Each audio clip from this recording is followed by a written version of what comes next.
Actor and டைரக்டரான Pandiarajan அவர்கள் அபிஷேகாவிற்கு தங்கச் சங்கிலி ஒண்ணா பரிசா குடுத்திருந்திருக்காரு அப்படிங்கிற தகவல் தான் சமீபத்தில கிடைச்சிருக்கு. என்ன நடந்திருக்கு அப்படிங்கிறது தான் இந்த ஒரு வீடியோல நம்ம பார்க்க போறோம். சரிகமபா லிட்டில் சாம்ப் சீசன் 5ல இந்த ஒரு வாரம் டென்ட் கோட்டா வாரம். இந்த வாரம் கண்டிப்பா எல்லாருக்குமே பயங்கர எங்கேஜிங்கா இருக்கும் அப்படிங்கிறதுல எந்த ஒரு சந்தேகமும் கிடையாது. ஏன்னா டென்ட் கோட்டா ரவுண்ட் அப்படின்னா நம்ம என்ன நினைச்சிருப்போம், ஏதாவது நார்மலா பாடுவாங்க, பின்னாடி ஏதாவது வீடியோ ஓடும் அப்படிங்கிற மாரி நினைச்சிருப்போம். பட் கண்டஸ்டன்ட்ஸ் எல்லாருமே சேர்ந்து அந்த கெட்டப் போட்டு தான் பாடவே செஞ்சிருக்காங்க. இதற்காகவே வந்து பார்த்தீங்கன்னா, பிரபல ஆக்டர் அண்ட் டைரக்டரான பாண்டியராஜன் அவர்கள சீஃப் கெஸ்ட்டா கூப்பிட்டிருந்தாங்க. இந்த வாரம் மிகப்பெரிய அளவுல எதிர்பார்க்கப்பட்ட நபர்கள்ல ரொம்ப முக்கியமான ஒருத்தர் அப்படின்னா அபிஷேகாவ சொல்லலாம். இந்த சீசனோட ஒரு ஸ்டைலிஷ் ஐகானாவே அவங்க மாறிட்டு இருக்காங்க. அபிஷேகா பாடலுக்காக தான் எல்லாருமே ஏங்கிட்டு இருக்காங்க. ஸோ அந்த வகையில வந்திருந்த அபிஷேகா கர்ணன் படத்துல இருக்கக்கூடிய ஒரு பாடல் தான் பாடியிருந்தாங்க. அந்த பாடல அவ்வளோ அருமையா பாடியிருந்தாங்க.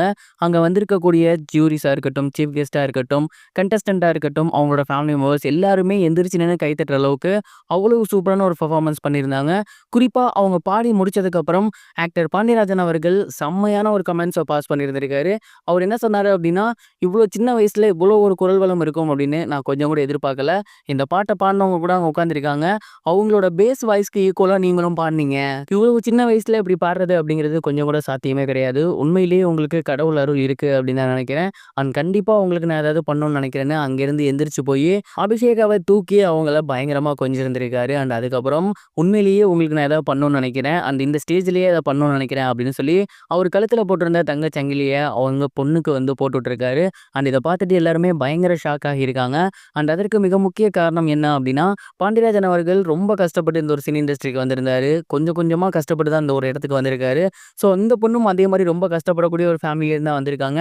அவங்களுக்கு ஒரு உந்து சக்தியா இருக்கணும் அப்படிங்கிறதுக்காக தான் இப்படி ஒரு விஷயத்த அவர் பண்ணியிருந்திருக்காரு அப்படிங்கிறது தெரிய வந்திருக்கு. இது ஒரு புறம் இருக்க, பிரபல மலையாள நடிகையான அமிதா பைஜு அவர்கள் ரீசெண்டா இன்டர்வியூல ஆக்ட்ரஸ் தனுஷ் அவர்கள பத்தி ஒரு சில விஷயங்கள் ஷேர் பண்ணியிருந்தாங்க. குறிப்பா அவங்க என்ன சொல்லியிருந்தாங்க அப்படின்னா, தனுஷ் சார் வந்து ஒரு மோசமான நடிகர் அப்படின்னு தான் சொல்லணும்.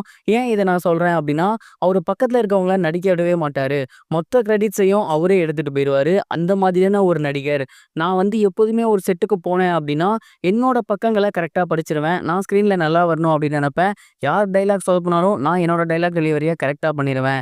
பட் ஒன்ஸ் நான் தனுஷ் சார் முன்னாடி நின்னு நடிக்க ஸ்டார்ட் பண்ணும்போது, அவர் நடிப்ப அப்படியே பார்த்துட்டே நின்னேன். "என்னப்பா நம்மகிட்ட பேசுறப்போ ஒரு மாரி இருந்தாரு, கேமரா ஆக்ஷன் ஆனதுக்கப்புறம் ஒரு மாரி இருக்கு" அப்படின்னு பிரமிச்சு போய் நான் அவர பார்த்துட்டு இருந்தேன். இதுவரைக்கும் எந்த ஒரு செட்லயும் இந்த மாதிரி நான் பண்ணதே கிடையாது. அந்த அளவுக்கு அவர் வந்து ஒரு மிக சூப்பரான ஒரு நடிகர் அப்படின்னு தான் சொல்லணும். அவர் கூட நடிக்கிறதுக்கு உண்மையிலேயே நான் ரொம்ப சந்தோஷப்படுறேன். அந்த செட்ல நான் இருந்தது என்னோட பாக்கியம்னு நினைக்கிறேன் அப்படிங்கிற மாரி ஆக்டர் தனுஷ் அவர்கள பத்தி ஷேர் பண்ணியிருந்தாங்க. இது இப்ப சோசியல் மீடியால ரொம்பவே வைரலா போய்க்கிட்டு இருக்கு.